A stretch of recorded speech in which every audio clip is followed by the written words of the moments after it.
listeners, and welcome back to another episode of the Keeper League podcast. We're the AFL fantasy podcast that doesn't talk about the superstars. We only talk about the less knowns and the players who bring value to your draft and Keeper League teams. My name's Hef, and this week I am joined by Matty DeSena. Welcome back to the podcast, mate. Thanks, mate. Thanks for having me. Good to have you.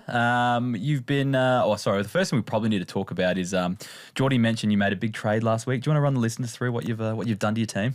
Yeah, well, my team is rebuilding, and I couldn't live with myself not having Sam Cumming in my team. So I traded away Jai Newcomb 5 minutes before the bounce on Anzac Day Eve. Nice. And if I kept Jai Newcomb, I would have won my matchup that week because I lost by like 30 points. But you're rebuilding anyway, right? Yeah, correct. I've just slid down to 9th on the ladder, second bottom. Yeah. So 2 wins above last place, but got Cumming, and he proved dividends on the weekend, I think, with his performance against West Coast. Well, we will talk about that a bit later on, but we'll kind of continue on here with this trajectory. But you've been watching a fair bit of state league footy at the moment, been seeing a few fantasy posts and stuff like that.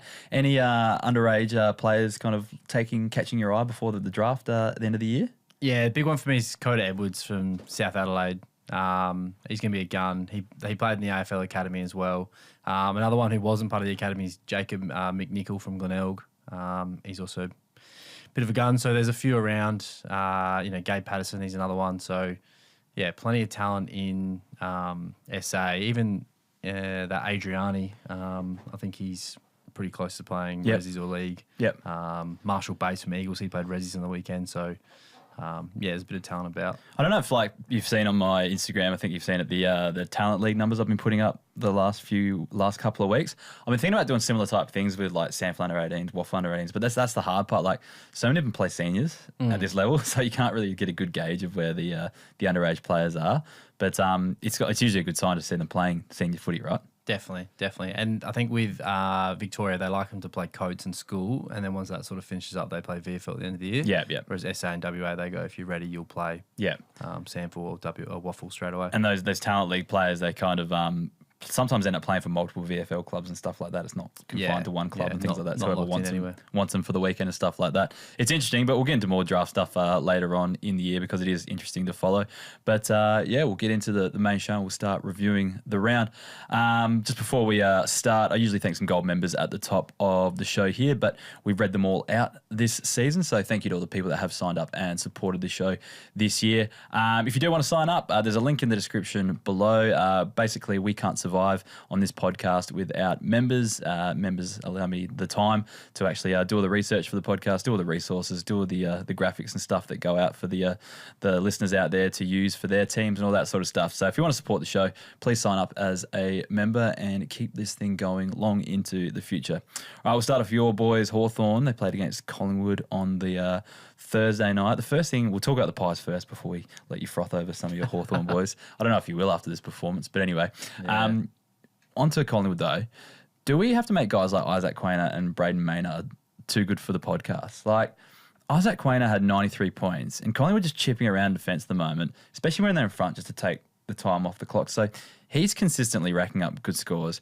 And then Braden Maynard as well, like he had 93 points and like he kicked a goal as well. And then there's like a really nice spread of kick-ins amongst them. And it's not like Houston's holding, I think Houston didn't have any kick-ins for 2 weeks, I don't think, and he came back this week. But they're spreading around amongst them.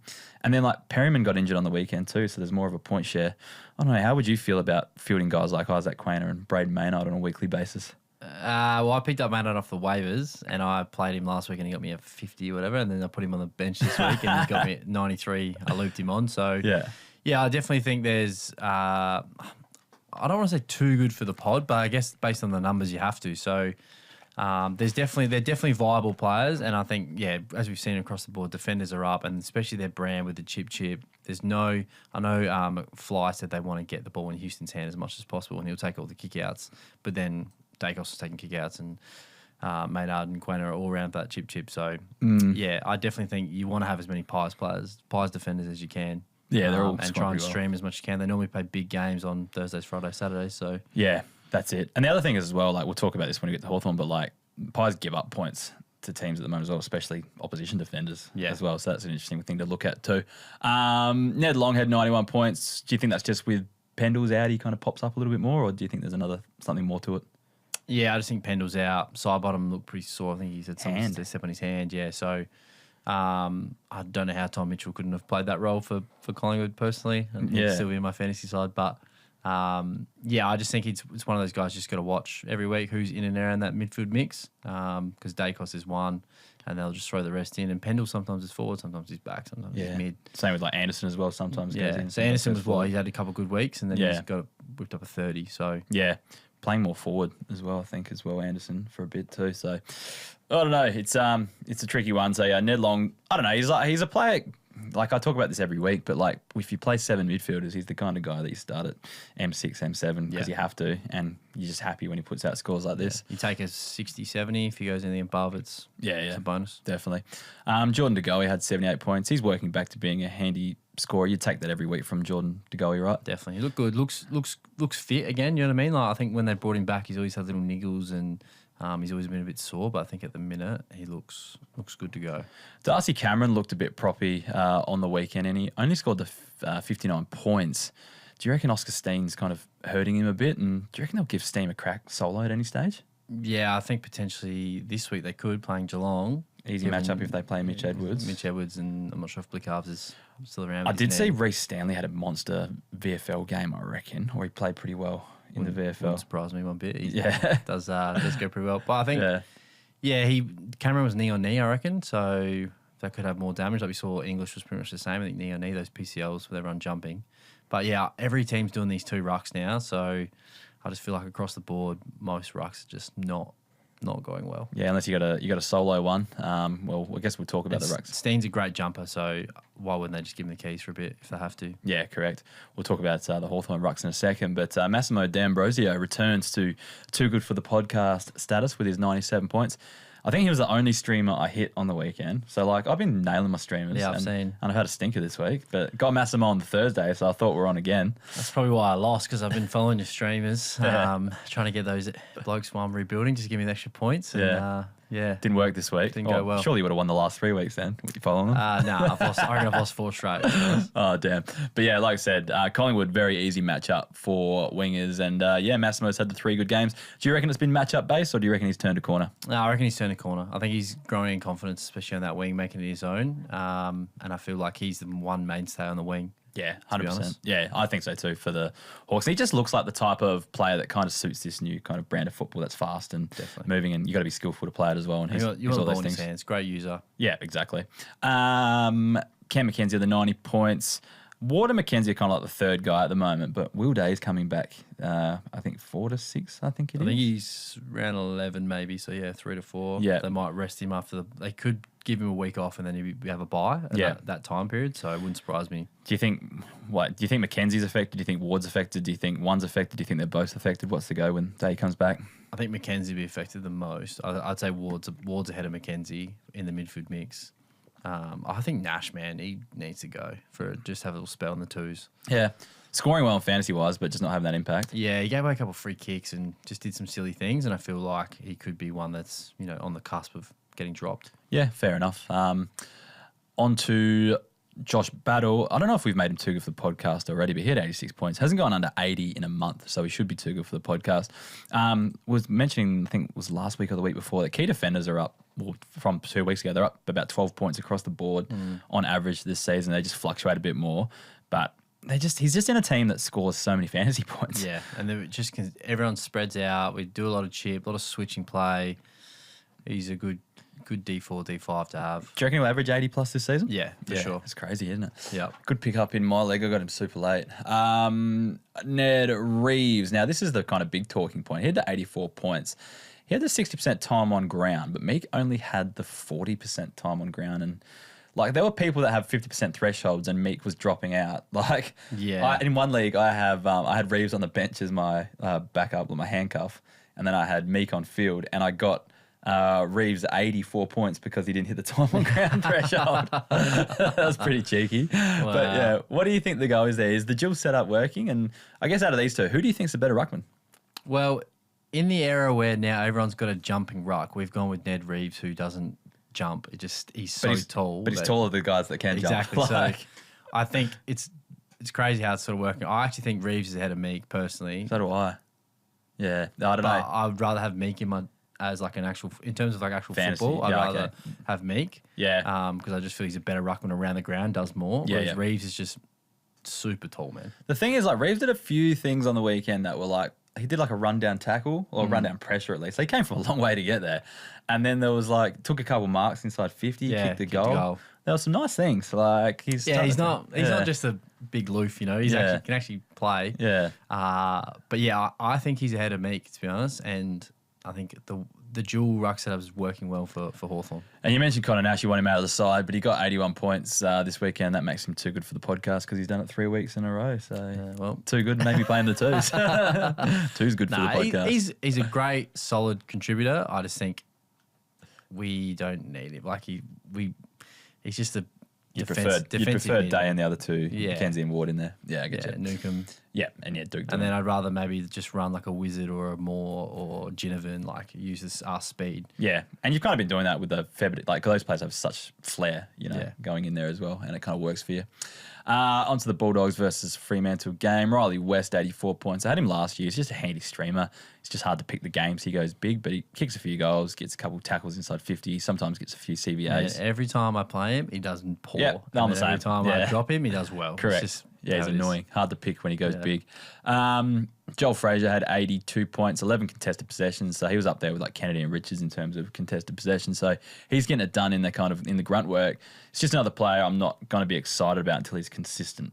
He just doesn't do it. I thought we've just been saying the same thing about him for exactly. a year or so. We just might as well repeat. You know, unless Bont's going to miss with this knee soreness, maybe his role a bit of an uptick. Bevo did mention that they might need to rest him. They might have to bite the bullet and rest him. Hopefully that happens against Port this week.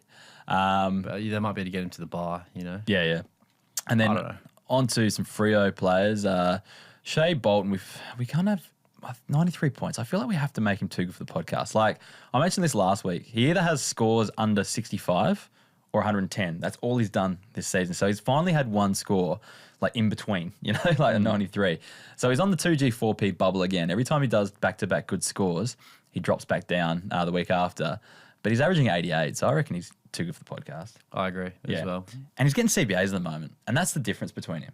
And like a lot of people like to shit on CBAs and goes, oh, you know, everyone says CBAs you get instant, you know, good scoring. That's not true. That's not what we say. But it's more that he's one of those players that kind of fits the mold of if you get more centre bounce attendances or centre ball up attendances, you score better type thing. And again, it doesn't happen for every player, but across the board, majority of the time, it does happen. It's all about the role though. So it's the role we want to see. You want to be around the footy. You want to be out of work, you know, off your man from the midfield, spread forward, which I think just suits his game style a lot more. He can get lost in transition and lose his man rather than having that starting forward and having a bloke running with him. He can sort of lose a mid who's thinking about winning his own footy. Yeah, that is a good way to look at it, actually. And I'd be doing that more often if I was Justin Longmuir as well. Yeah. Carl Warner, 92 points. He's just one of those players that shows signs but will probably never be too good for the podcast. I feel like him and Heath Chapman just alternate who goes big between them. They do. I played Heath Chapman and he got 50 or whatever he got. And then I drop him, he gets a 90. And I pick him up again 40. So and then Carl Warner's probably doing the opposite on the other side. So annoying, hard to pick as well. But probably a handy own if you've, you know, need a deep option on your list. Definitely. On to the Showdown. Good game, wasn't it? It was a good game. Like, now that the new draft concessions have come out, I don't want to use the tanking word, but like, I mean, I'm not saying Port did tank in this game, but it's very handy not to win at the moment and like actually show good signs. You know, good showing against St Kilda, only lose by a goal or whatever, and then only just lose to Hawthorn. Like the last month for Port Adelaide has been very good for a team that's supposed to be bottom four, you know. And so, you know, to lose this game, it's not that heartbreaking, you know. Yeah, agree. I just think those draft concessions, I'm not sure.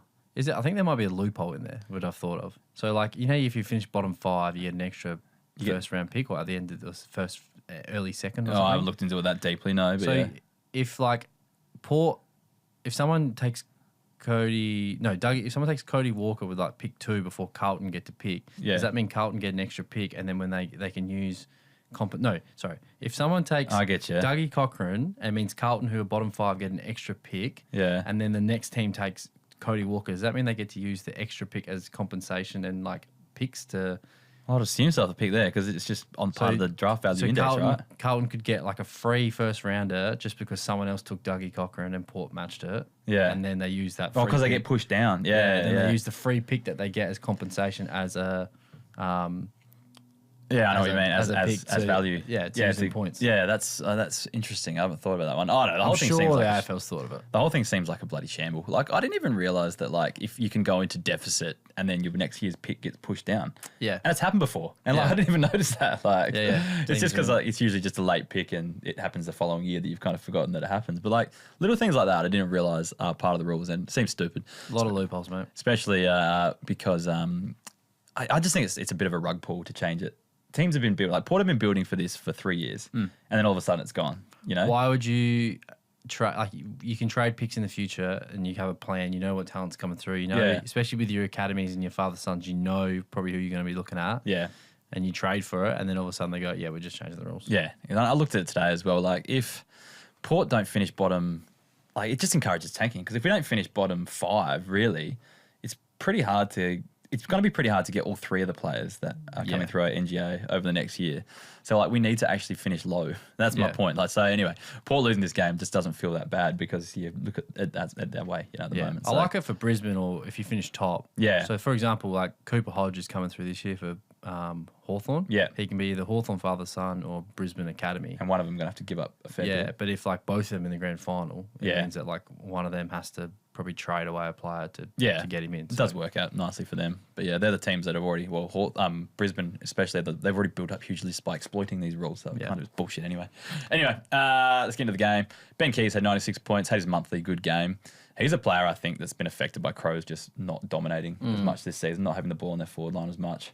Yeah, I saw Geordie told me a stat yesterday. Sydney yesterday had like 1,000 metres gained by handball, yesterday's game. Crows have had 180 for the year. So, wow. That could be affecting Keezer.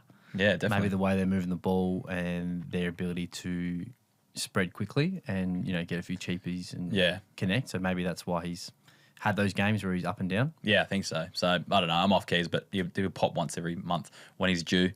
Braden Cook had 92 points, kicked the match-winning goals. He's kind of just like all wingers at the moment, popping occasionally. But for him personally, like, he's just becoming more of a solid player, I guess. Yeah, just being more consistent. He's got 4 status as well, doesn't he? Yeah, That's does. super handy this Very season.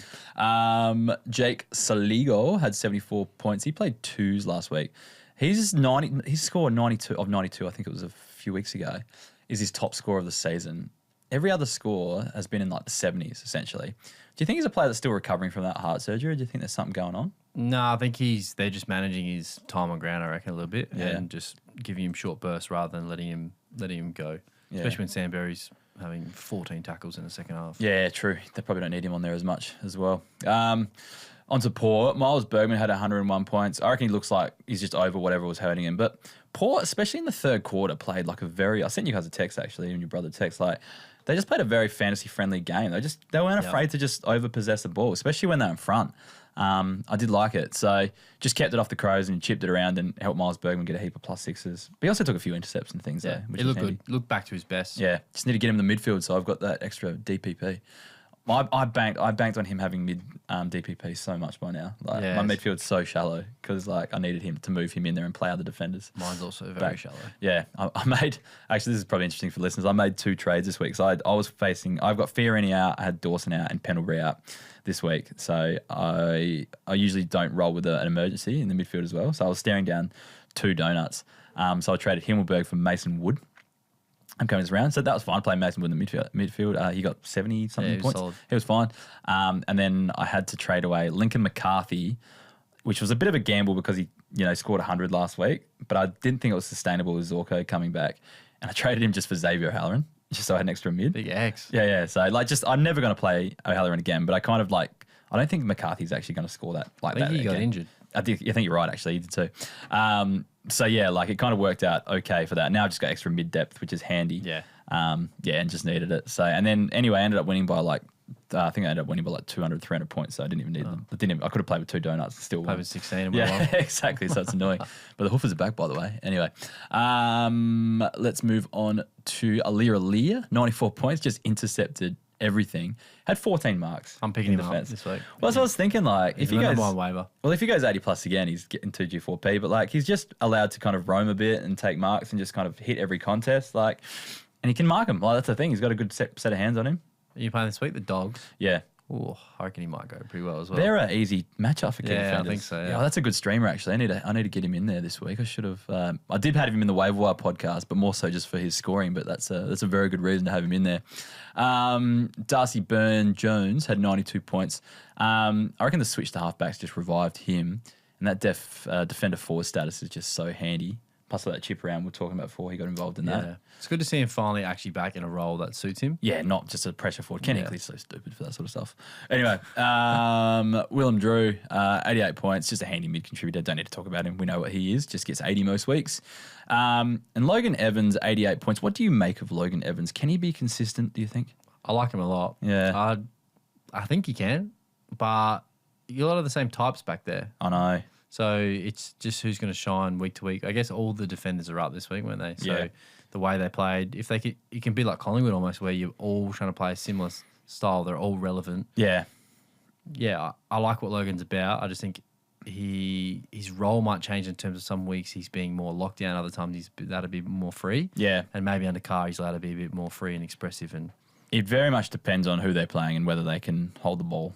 And whether they're winning as well, because when they're winning, they seem to just chip around heaps more. So yeah, it's he could be good in some weeks. So maybe, even this week, if like Bulldogs do rest the Bont and defenders do score well against Bulldogs, he might be an option worth streaming this week. Definitely. While we're talking Port, Will Lawrence is absolutely carving up. He's in my State League graphics every week that I put on Instagram. I think he had 133 this week. He's put up 150s. Ware didn't have a great game. I think he might be a sneaky little chance of coming back into the side this week. Playing on the wing? Yeah, I reckon. Who's the other winger? Moraes? Yeah. No, Moraes is playing more half forward as Burgoyne, more so. I think he's a sneaky chance coming back into the side this week, and just because he's been putting out the fantasy numbers at sample level, he's probably worth a stash or a late waiver kind of pick. I saw Watkins had a good game as well. Pretty sure he had like a 117. Yeah, I think you're correct there. I think Port had their first win of the season in the sample against the Crows. Nick Moore, kick 4. Yeah, so there was quite a few good scorers in there. So yeah, just Will Lorenz. Keep your eye on that name. One to watch. Yeah. Essendon versus Brisbane. 2 metre Peter had 121 points. He's just biding his time until Nick Bryan comes back, right? Yeah, it has to be. But the scoring's so good at the moment for the ruck role that he's got. And I think he stays as the backup role. I don't think they're going to drop Blackiston or anything like that. It's just Blackiston becomes full-time key defender. Yeah. And I think Peter Wright is their kind of second ruck option, right? Yeah. I don't know about the Bombers, man. They're just so... How have they not addressed this? I know. Have they not traded for a ruck or, Well, Vigo wasn't even that... I know he got injured, but Vigo wasn't even that bad. I feel like just give him a run. If you're going to be shit anyway, just train up your proper backup ruckman. I guess Draper left, you got injured, Goldie retired. Yeah. They did lose a few. Yeah. But I guess they assumed... But they knew Brian was with an ACL as well, so I don't know why they didn't do anything about it.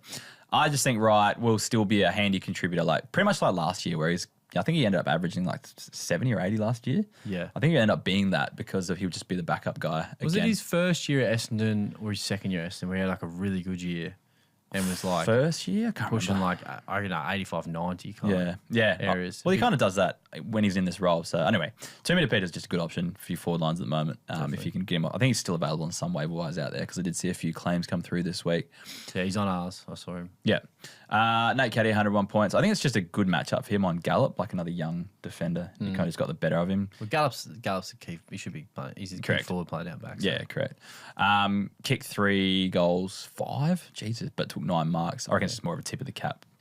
Just his athletic profile's through the roof. So just you expect games like that, and then you expect games where he gets 30, I reckon. Yeah. Sam Durham had the equal most CBAs with Peter Wright this week, so that's a bit of contrast from the last few weeks. Being pushed forward a bit more. He had 91 points, but then Parrish was out of the side. Caldwell goes out though, so I'm not sure what happens here. He might stay as an inside mid a bit more, which might be good now he's got forward status. Now I've got a few extra midfielders as well. I can put him forward, which is nice. How long's Parrish out for? Or? I don't know. Was he rested or was he injured properly? I think he might have been managed. Managed, yeah. So I don't know how he is. I'd have to check the... the Caldwell injury does make it interesting. The other interesting thing, I don't think it will ever happen. Oh, it's going to happen, but Will Setterfield's been going pretty good in the twos as well, and he could play a Caldwell type role pretty well. So he's another waiver option I'm probably just maybe taking a sneaky punt on. because he can be like a 90 guy when he comes in, and everyone's desperate for mids at the moment. I just play the kids, I reckon. Like, Setterfield, okay. So they'll be competitive with Setterfield, but they're probably going to lose anyway. So you might as well just play Roby or Sharp or someone else in there. But Setterfield, I'd put a waiver claim in for him. Yeah, just in case. He can go 90, score hundreds. It's a good solid player. And it's the type of thing that Scott would do. Yeah. Bring in Setterfield. Is Durham going to be... If Durham can consistently get those CBAs again, he'll go back to what he did last year. Or the be an 80 kind of guy. So handy he's got forward status now. So. Yeah, that'd be handy. It depends what happens with Caldwell. We'll have to wait and see what happens on the injury front there too. I feel like Jai's had an off year, Caldwell. I think he's had an off career. Just injured all the time, really. And Sardis got dropped, didn't he? Yes, he did. So that's another thing that makes it interesting. Maybe we'll have to do a Brisbane Lions whiteboard and write all their strengths and weaknesses. Yeah, jeez. Won't go there. Dyson Sharp, we talked about him briefly just before, but he had 79 points. That's not right. I've got 28 CBAs written there, but that cannot be right. I think it might be 18 CBAs. I don't know what I've written there. But a lot of CBAs this week in comparison to previous weeks. Just been given a good opportunity. I think he's just showing some signs of being a fantasy player. You've watched him a lot throughout his career so far. What's your take on him? Yeah, gun inside mid and should not be playing as a forward at all, in my opinion. He's been playing. He played there for Central. No, he did have 28 CBAs. My bad. I thought I just typed it in wrong. That's a lot of CBAs. Well, he might have been the number one. He was. It was basically Durham, Merritt, and Sharp with the three in there, and then Caldwell obviously going out. So maybe that was the catalyst. But then there was only Roby and Blackiston that went in there. So he was the third banana this week. If Parrish out, Caldwell out, who else are you going to put through there really? And Sharp's an inside mid. Yeah. Well, they might be in for an uptick if they just keep him going. You know, we talked about Setterfield before, but why don't they just run Sharp through there a bit more? Yeah, correct. Yeah, he's the one, man. He's a gun. So I've watched him had 50 touches in a game before. So yeah, definitely. He can rack it up. And then Sully Roby had 67 points, had the 7 CBAs, mid-forward role. I think just showing signs of being capable at level, and that's all we want to see right now, right? Yeah. See, one of his, he had a kick. He just like, you know when you watch a bloke kick a footy and they just like drop it in between four blokes? He had one like early. I was just like, man, just a lovely little dime. Yeah, it's funny because he wasn't even playing, talent league this stage last year. He came later on. Playing local footy. Yeah, exactly. Cam Rayner had 90 points moving on to the Lions now. They sent him to 9 CBAs. Also kicked 2 goals when playing forward. I think just an easy matchup against Essendon. He was on top. Yeah.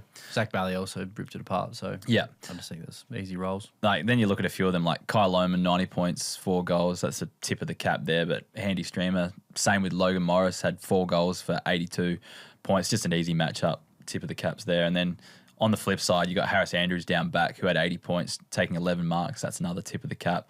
And then Lincoln McCarthy, you mentioned he got injured. I did see that, but didn't have the... Actually, no, he did have the injury next to him on AFL app. Yeah. But I didn't see it. Yeah, because I didn't really watch a lot of this game. But yeah, the halfback role continued. But we did warn that Zorko would come in and harm him as well. And then if he got injured as well, then I'm not really sure what happens from here with that role. It might be over. Might be very short-lived. What's going on with Fletcher, man? Like, he's just not... Yeah, true. Performing to the level. Kitty's been up and down, had some good games, bad games. Yeah. Maybe they're just mixing things up, getting the blokes through the season. Yeah. I think they kicked their highest score for 2-3 years or something. 140 odd. It's going to be interesting to see what their best team looks like when they hit their straps, because it does seem like there's a bit of fluctuation between players. Like if you're holding some of these players like Fletcher and that, like I wouldn't be too worried right now, because I think they do come back to the fold later on in the season when they start humming, I guess. Well, I think, Lincoln McCarthy might not even be best 22, 23. No, I think so, yeah. I think you're right. Yeah, I'm surprised he's been playing this much footy as we've come into it anyway. Onto the West Coast versus Richmond game. Noah Balta had 119 points. He was rucking in this game as well. Good, didn't he, as well? Yeah, 20 hit-outs. Like, that could be an option if that continues. Like, he's got the defender's forward status. Very handy. As well. Like, I've put in quite a few claims for him in waiver leagues, because if he's playing ruck, then, that's going to be pretty handy. I just don't think... I think when I last time was on this pod, Nankervis just got injured, and we were discussing options. Who would do it? We said maybe it could be Balta. They did play Hayes. Did they play Hayes Brown in this game? Yeah, and Campbell Gray as well. I think they all played.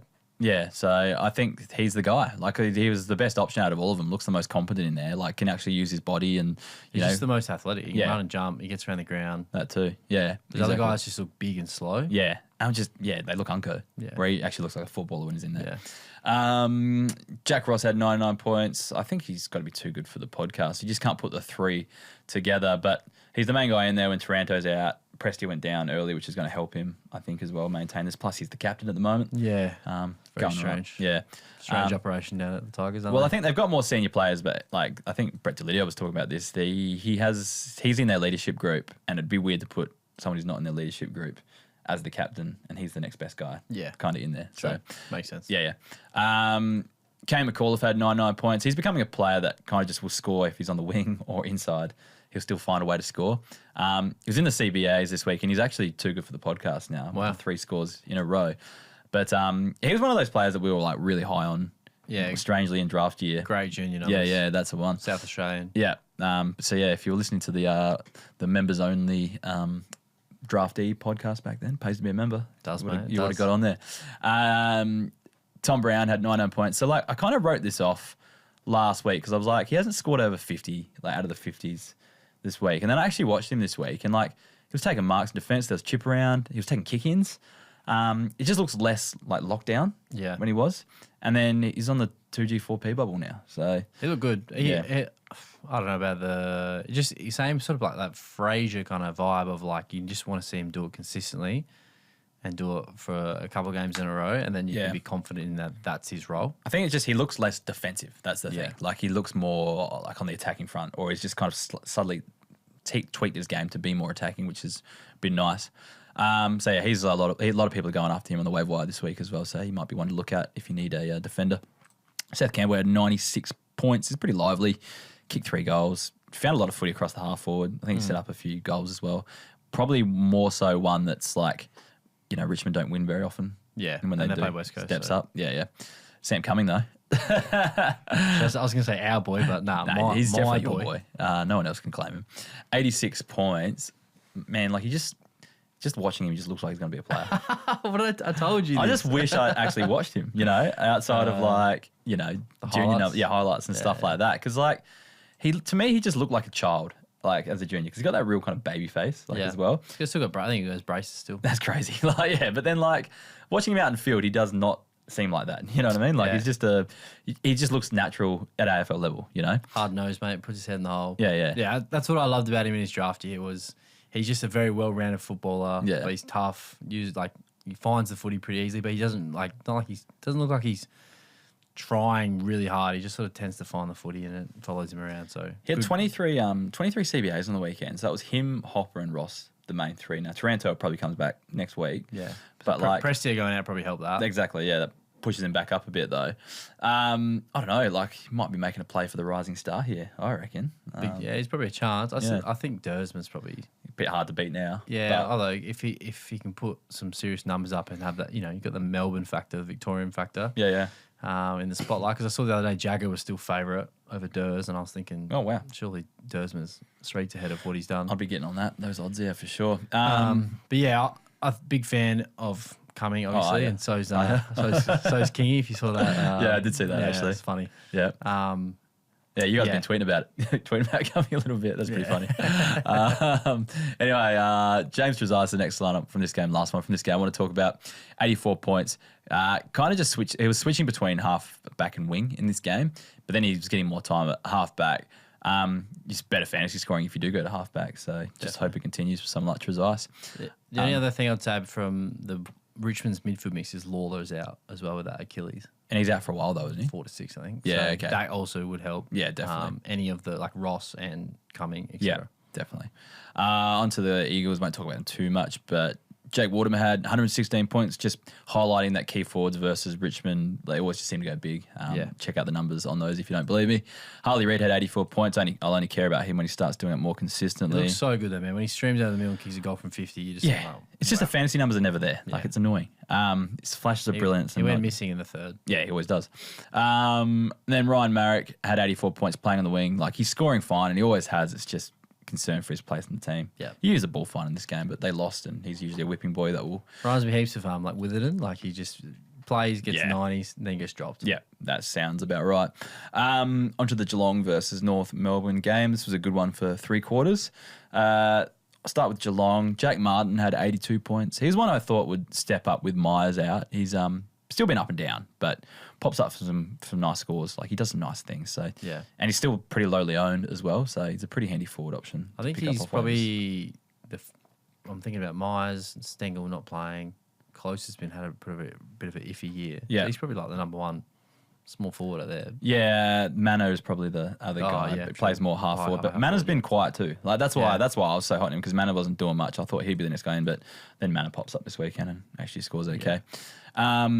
Shannon Neal had 82 points, 3 goals. I like him in games he can just get off the chain like this. In North Melbourne, it's generally a pretty easy matchup for key forwards as well. So just think about streaming then. And I guess Oisin Mullen is the other one, just the 76 points, but the tagging work's a bit of a worry because he's had 3 weeks in a row. He's gone Bont, Butters, and Sheezel and kept them pretty low. Yeah, nailed all of them. I need my projections to pick up on this because it doesn't work off 1 week or 2 weeks.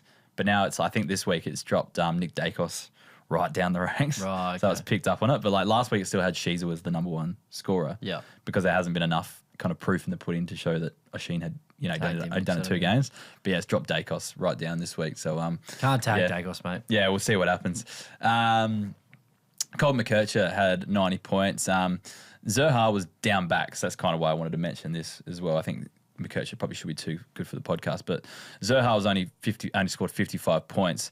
And I think the thing with Colby as well, like he can score well playing off the half forward. Mm-hmm. I think the concern is just like you might not see the ceiling scores, right? Yeah, correct. Yeah, but he's working real high up the ground. Yeah, and then he just kind of goes everywhere from half forward. So to me, Geordie mentioned this to me today as well. He reckons that like Colby could be that Nick Martin type, so where he just like starts high half forward, but just rolls up to the contest and rolls to half back and then just works his way up. Yeah, no, that's not a bad shout. So McKercher's still someone I'm interested in. Yes, like you just might not see those big like 120s, 130s because of all the chip around from half back. Yeah. That's all. Paul Curtis had 81 points. He's just looking more dangerous in recent weeks. Got some CBAs as well, I think. Did he? Yeah, nice. And he was just taking way more marks up forward too. So like, I reckon he's a 70+ guy from here on. Like, yeah, I dropped him start of the year. I'm so annoyed about him because he had he had that thing in the off season where he like got sick in Bali or that's right. He almost died or something. Yeah, he lost like heaps of weight. I was like, he'll be a while off. Yeah. I'm not sure if he got CBAs. I know Clarko was talking about it in a press conference. Yeah, so okay. It'd be around the mark. But yeah. They're big fans of him. I haven't actually put out those CBA numbers this week. I forgot to do it this morning. I'll do that afterwards, so then we can have a look then. Then Finn O'Sullivan, I just want to mention with the 78 points. I'm just encouraged he's putting up reasonable scores. I don't think he didn't really do a lot of tagging this week, but he's definitely playing like that defensive mid, definitely. like cooler kind of role. I think Simpkin did more of the tagging this week, but I'm just happy with O'Sullivan at the moment. Like I've got confidence he can be a handy midfield contributor when we're all looking for him. Onto the Carlton versus St Kilda game. Again, this was good for a half. Brodie Kemp had 103 points. That's just the tip of the cap. 3 goals. Apparently Mackay's playing with no confidence. Well, that's the other Mackay. My bad. Yeah, only player that looks like doing anything up forward though. Like legit, Mackay just doesn't seem like he's doing anything. Nah, he was not tagging, but he was being playing lockdown on Wilkie. Kemp was meant to be trying to keep him quiet and things like that. Yeah. Ben Ainsworth had 96 points, 2 goals, can put up decent scores in the right matchup. Saint's not a bad matchup for forward, so it probably suits him there. Yeah, I like Ainsworth a lot. I just think the same with Carlton, you just can't trust him. Correct. Nick Haynes had 91 points. He's always been a player that can score pretty well, just takes a lot of marks in holes and then intercepts and then gets a few +6s around the place as well. Took 9 marks in this game. I like him a lot better with like Dean and Wiedering in the side because when he came in, he was like the main key forward because they were both injured. So he does look a bit better there. Jagger Smith had 77 points. Now, we've already made him too good for the podcast before he even played a game. But he's been playing more forward in recent weeks. Got a few more CBAs this week, though. What's Voss doing, man? Voss is crazy. It's crazy Vossy. Thought you need speed in your midfield, an outside run. Yeah, well, that's why you got rid of Hewitt, isn't it? So maybe put some actual fast players in there. And then Lockie Cowan was an interesting one, 27 points, trying to run with Naz. Failed miserably. Yeah. Did he get injured as well, or did he just end up off the field? I think he ended up with low time on the ground. I turned it off half time. Yeah. I watched the movie Wonka instead. Oh, nice. I wasn't really paying much attention. I did have it on. But, I think it's just something to watch if they're going to employ Cowan to do run with roles. It might get annoying, but I don't think Naz was the right. Because Holland's tagged Dacos for a bit in that last goal. So maybe they're looking for a tagger, I guess. Yeah, and just trialling a few things. And just seeing what works. But I think you just get Cowan on the half back. Yeah. Because Nick Newman's disrupted that. So you got Haynes, Deere, Wiedering, Newman, all the experience. Yeah. As your 4. Yeah. That is a bit. So he's maybe been pushed out of that and they're trying to find another role for him. Yeah, they just need to start developing guys like him a bit more than relying on all those Newmans and stuff. stuff. Apart from Dean are about to probably retire. Yeah, exactly. Cooper Sharman onto the Saints, had 91 points, kicked 2 goals and took 9 marks. Blues were witches' hats after half time, really. And then Saints just did what they want going inside forward 50. So Sharman was good, probably not sustainable though. Mitch Owens was another one, 90 points, would tip the cap, I reckon, because I've written off Mitch Owens for good. 3 goals, but he's just not consistent enough for my liking. And the same with Liam Henry, 86 points. He was a late in. Yeah, Darcy Wilson and Higgins are both out. Yeah, lucky I checked that with one of my leagues because I had Wilson on field and I was already loopholing Burn Jones. But anyway, 3 goals again versus a bunch of witches' hats. A lot of people, Liam Henry's the most requested off the waivers this week so far. But I would be wanting to see him back it up before I go anywhere especially near if Higgins comes back in. Yeah, exactly. And then that's the same role, really. Yeah, exactly. And then Max Hall had 86 points. I think he benefited from the Higgins and Wilson because Wilson's going to the forward line, plays that high half forward, plus goes in the midfield. I think Hall went back into the midfield for a little bit in this game, a few CBAs, and also just an easy matchup for mid forward. So playing that role against Carlton suits him. Was good for Max Hall. And Mason Wood, 79 points. He kind of played a variety. They're all outside, but he spent some time on the wing, half forward. And I think even for a period he was at half back. Yeah, for a bit, so that was pretty nice because he got a bit of Mark Chip there, but it was only for a half a quarter type thing before they moved him back up on the wing. So that's just a nice one, but I think it's more Carlton factor than anything with all these St Kilda scores. Definitely. So any high half forwards or whatever, just play them against Carlton. Yeah, pretty much. Yeah, definitely the mid forward. Any outside players that. Yeah, it seems like it. Carlton just can't seem to go with them. Yeah, they're too slow. Sydney Swans versus Melbourne. Mally Roses had 102 points. Ridiculous. Tip of the cap, because he had 5 goals in the first half, and then he kicked 7 for the game. He's not doing that every week. Nah. It's because Sydney Sweeney's in the crowd, mate. Trying to impress her, yeah. Joel Amati had 4 goals. That's just another tip of the cap. One thing on the Sydney side of things, I think Grundy got hit Latrell Pickett early with a bump. He did, yeah. And it kind of really hurt him, but he didn't go off. He played the rest of the game, so I think he might be clear. But then there was a few comments that Grundy's been playing a bit sore. He did look pretty cooked when he was sitting on the bench as well. So maybe preemptively pick up Peter Laddams. Definitely. I think Geordie told me that he thought Grundy might be laid out. Yeah, there was talk of that. Or something like but it was 250th. Yeah. But I wouldn't be surprised if, we see Peter Laddams, maybe just give him a spell, give him a rest next week. Yeah, especially after his 45 touches and 50 hit-outs that he had the other week. So he had 177 fantasy points, and then last week he went 130 again. He's absolutely fucking dominating the VFL. So, for me, it actually seems like a prime time to, give him a game, reward the form, and give Grundy a rest as well. So I think that might be happening this week. So I'd be jumping on waiver wires, getting Peter Laddams, because I said in the waiver wire podcast I didn't think he was a forward, but he is ruck forward still. So, if you've got a backup ruck or you've already got a ruck, chuck him on the forward line. We saw what he did last year when he got his one game and he went 112 or something like that. So, Peter Laddams is probably one of the streamers of the week that no one will be really chasing at the moment, I don't think. So, go after that one and hope for the best. Yeah, he's worth a look for sure. Yeah. Especially if Grundy's out, obviously. Yeah. But then it'd be Amati and Laddams. Marty's role won't change. You're right. It'd be Laddams. Yeah, and Laddams will go fine. Again, we saw it last year. Harry Sharp had 80 points on the wing and then went forward also.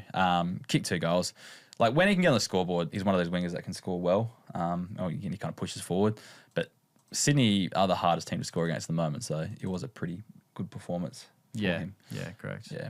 Onto the Gold Coast versus GWS Giants game. There was 9 tons in this game. There's something about those slippery games up at People's First Stadium because it was real dewy. Yeah, I actually messaged a couple of my mates and I was like, this game sucks for fantasy. It's no good. And my mate goes, mate, there's 9 blokes about to ton up. How's it bad for fantasy? Yeah. And I was like, I looked through, I was like, they're all defenders. Because I had Humphrey and Gothard and Daniels, they're all getting 40s and 30s and 50s.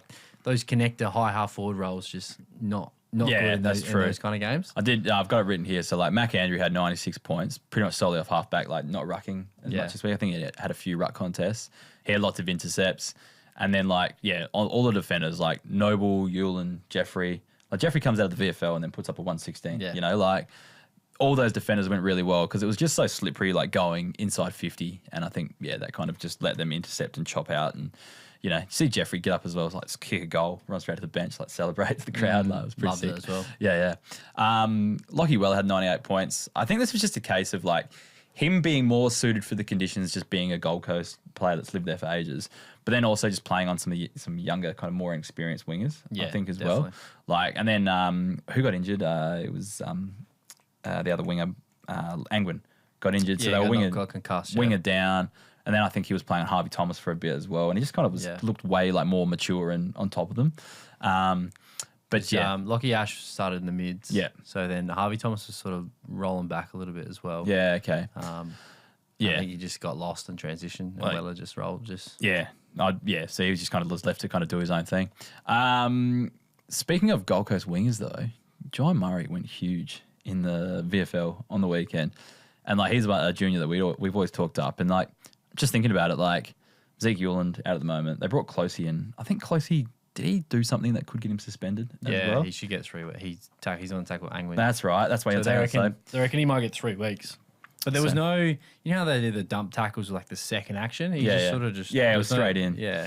He might be, I don't know, he might be lucky. But my thinking is like, do they bring Zeke Euland back in or do they give Jai Murray a chance and reward some VFL form? Like, what do you think? I'd love to see it. Jai Murray's...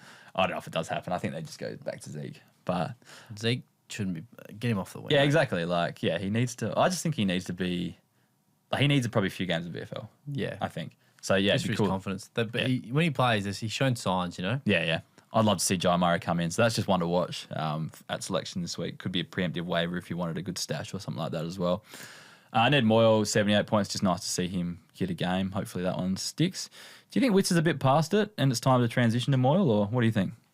Maybe with the new rules and stuff like that. They lost last week and then they bring Moyle in and they win. So yeah, I think it's to do with Matt Rao being out. Yeah. Because, they had Track, Anderson, Rao last week, but they've won whenever Rao doesn't play. And I'm just thinking about their midfield mix. Not that you're going to drop a Brownlow medalist, but I know what you mean. I just think their roles are more defined, especially with like Took and Humphrey when they go in there. And when he doesn't play, it brings Will Powell into the play a bit more. Yeah. And like he kind of has a different skill set. So they just got to find that balance. Yeah, because when you look at it, like Took, Track and Rao, very like similar midfield bodies, you know what I mean? Like it's just Track and Took can go forward, whereas Rao doesn't really have that. Yeah. And Noah's I don't know what's going with Noah, man. He's just sort of cruising around, just doing his bit. And probably doesn't need to. Whatever. Yeah, I don't know what's going on. I think every team's playing 2 rucks. Like Pitt and Reedy for Carlton would split. I think pretty sure Gawn and Heath. I think Heath had more ruck. Yeah. CBAs than Gawn, but Gawn had more ruck contests. So I think is there a world where they play Moyle and Witts? Probably, yeah. It's probably more going to be like Reed or like Mac Andrew. Yeah. Moyle's more agile. I could see a world where Witts doesn't get back in. But I feel like Dimmer will back will give him every chance to play. Yeah, that's true. Yeah, it's going to be interesting. Just I think if things start to go to shit for Gold Coast, I think we might start seeing more Moyle. That's all. Yeah. But then if they're going, the way they're trajecting is finals, isn't it? Yeah. And if Moyle doesn't. He needs to leave at the end of the season if he doesn't play. Yeah, that's the thing. Like, it's going to be interesting to see. I reckon we might start seeing more Moyle. That's my gut feel. Aaron Cadman moving to the Giants had 85 points. Just looking more dominant every time he plays. Hogan seems done, I reckon. And like everything just seems to be going wrong for him. Just seems to split his webbing. Like he had some other injury. Like just nothing's going right for him. And like, I don't know. I think they're still very focused on on Hogan. So maybe that's letting Cadman off the chain a little bit. But like, I think Cadman is just that much of a talented key forward that he's just going to pop pretty soon. Yeah, I agree. And I just think the way he plays suits the modern game. Yeah, definitely. A bit more, what's the word? Riley? Is that the right word? Wiley forwards. Yeah. Like he can get further up the ground. He can do crazy things like, just snap, like get on the boot quickly and like snap a goal from, that sort of stuff. We saw it last night, like just some big shots at goal that were just, how does he actually get that to his boot and how does he get that opportunity for his team, that sort of stuff. So, I think he's going to be one that they start putting a lot of the ball through in the near future. And Connor Iden had 83 points. He's just a player that pops up from time to time. I think Gold Coast really have the one monster key tall in King and the rest are kind of like suit him that he can kind of play off him a little bit. So, good matchup for him, I think. And no Ash down there as well. So, a bit more points. Yeah. That's it for the round review. We'll get into the listener questions. And at Leclerc Tears. Leclerc Tears, that's the one. It's a F1 reference. Yep. Do you think Roby and Cumming will get more consistent CBAs going forward? Kind of mentioned this. Roby, no. Maybe, but no. I'd say he's further down the pecking order. Yeah. But Cumming, yes. Yeah, I think so, especially with Prestia going down. I think he just eats up those, surely. And Cumming can play forward. I'm hoping Cumming gets DPP forward status. Yeah. In that first game, he was forward rolling in. Yeah, so hopefully, I definitely think Cumming as well. I think if you're looking at anyone at Essendon, not Roby but Sharp, I think might see a bit of an uptick. Hugh Mann wants to know any predictions as of the next round of DPPs. I think we're talking the industry ones. So I went through the AFL player profiles have the position underneath the player's name. Yeah. I went through, found a few that that's like the best way. Like I know there's some Code Sports time on ground numbers, but they weren't updated by today, so it's hard to tell. I know there's a few like Jagger getting midfield time, but I think that would go down after this week. There was a few kind of iffy ones, but the ones that I think are pretty much locked in, I think Sato Hawley will get defence, who cares? Tanner Bruhn, though, I think finally gets his defender status in this one. Roby, I think, gets forward status because he's mid-only at the moment. Liam Baker is listed as a forward on the profile. Interesting. Yeah. So, he's been shifting around a bit at the moment. Elijah Hewitt gets forward, but he's scoring that poorly at the moment. Yeah, he had a few CBAs on the weekend, but he's mainly forward. Jeremy Sharp's listed as a forward on there as well, so he must be getting shifted to half forward rather than being on the wing. I guess they play Erasmus and Johnson and that on the wing, so that's his natural rotation, I guess. He's been playing well on the twos, and then he always plays well on the twos. He's finally getting a game. Like Aaliyah didn't ruck as much last night, I don't think. Nah, because Briggs is back. That's right. When Madden's there, I guess him and Madden are pretty. Yeah. Like Briggs he can't play forward. Yeah. So see what happens. I guess Aaliyah might get ruck status. He should. Christian Moraes has been starting at half forward at the moment. So he's listed as a medium forward on the side at the moment. Dyson Sharp should get forward status if he doesn't lift it too much, but I think he's got forward. No, has he got forward status already? I don't think so. I thought I checked this before, but I might have missed it. Maybe he's just been on the cusp and then he's been injured. Yeah, I think that. I don't think he played enough games early to get sense. it. Yeah. And then McKercher, I'm not sure if he's done enough to get forward status. He's actually not listed as a forward, but he might by the time it rolls around. So. I reckon he's a chance. Yeah, I think so too. The other ones like maybe like a Mac Andrew getting ruck status, but it's probably not. Yeah. Maybe Zerha gets defense status. Yeah, that's a good one. Just with these, we've seen role changes in the last 2 to 3 weeks. Have a look at him. Can Balta get ruck status because he's triple position? Because the next question's about him. You get TPP. Yeah, he can. Oh, our league doesn't play it. No, neither. Yeah. But, we don't believe in it. Yeah. It's not real. MGL 17 is Balta in the ruck a good short-term play given Tigers' lack of ruck depth, perhaps even long-term? I don't know about long-term. Oh, how long's Nankervis goes another year, right? Yeah, he should. Yeah, he should. But I think the short-term. I think it's a pretty good play. He looked the best ruck option out of anything they've tried over the last month. Definitely. But also, he didn't really ruck. He rucked against Bailey Williams and but there's Tyler, there's quite a few matchups like that out there, true. Really. So, I just think just be prepared for the week that you play him and he'll be a key defender that week. And get you exactly. So just monitor it, who they come up against. But I think short-term play, definitely. Yeah, I'd jump on the waiver and have a go. Sure. D. Silverton wants to know what has happened to Caldwell this year. Has Parrish affected him, do you think? Nah, I just think he's carrying something. Yeah, Bergman's been down because he's been carrying a niggle. Pre-season he was like skipping trainings and stuff for his knee and that sort of stuff, so could very well be that. I reckon down, but then I think they have, it does feel like they've added an extra mid to that rotation with Parrish coming back, although Setterford's come out. But he was out for a lot last year as well, so... Yeah. I don't know. I just don't know where did Essendon go. Like Durham's been forward as well. So who's actually been, like all their mids have almost forward status. And maybe just Essendon have gotten shitter as well, and they will drop their heads real early this season. Could be maybe they don't have a ruckman, so they're chasing tail a lot more. Yeah, that could be. There's heaps of factors there. I just think he's just not. He must be carrying something. Yeah. Oh well, he's injured now. So might not play this week. Definitely carrying something. And Wembianas has asked, what do you make of Jack McRae? Does he stay on the side? Because it reaffirmed the same time on ground he and Garcia had at the start of the season. Even Windy was impacted. McRae was late in, wasn't he? Yeah. Held out of the VFL and then came in. I don't think he stays on the side. I think they're a better side without him. He went to the CBAs a lot this week as well. He just can't play anywhere else, can he? Really? Yeah. I don't think he stays in. I think once those those forwards come back in, Darcy Wilson comes back in and kind of rights the wrongs.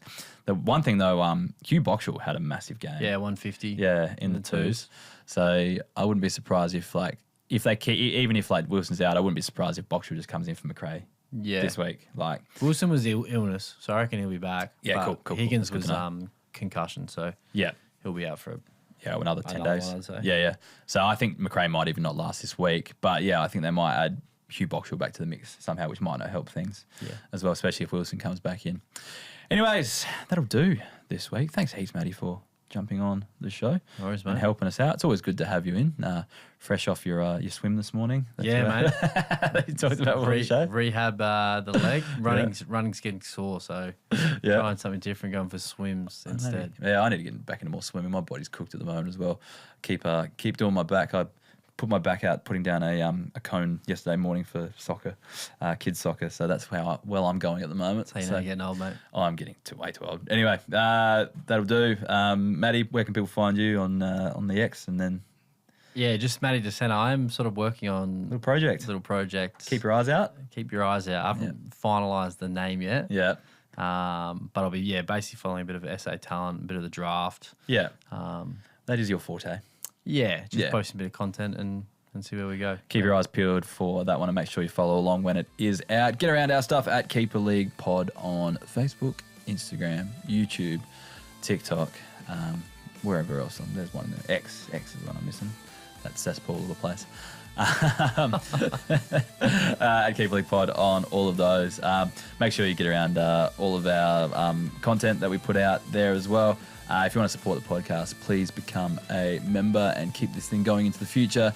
And if you want to interact with me a little bit more, jump on our Discord. I'm trying to get back on there a bit. This time of year, there's a bit of a lull, I think. You're kind of just coasting. Not a lot you can do with your team, so I'm not really checking in and doing much except for maybe a few trade questions and stuff like that. Yeah, I'm about to send a massive trade to someone to get either Levi Ashcroft or Colby McKercher. Not something you want to drop on the pod, or do you want to keep it secret just in case they listen? One of them definitely won't listen, but I'm just going to offer 4 old blokes and see if they take from one of the kids that they're not really fielding because they're going to win a flag. So you could give them a flag and get a good player for the future. Yeah, correct. All right, cool. Well, that's my current goal for the year. Well, we'll stay tuned and see how that one works out. Anyways, thanks for listening once again, and we'll talk to you next week. Bye.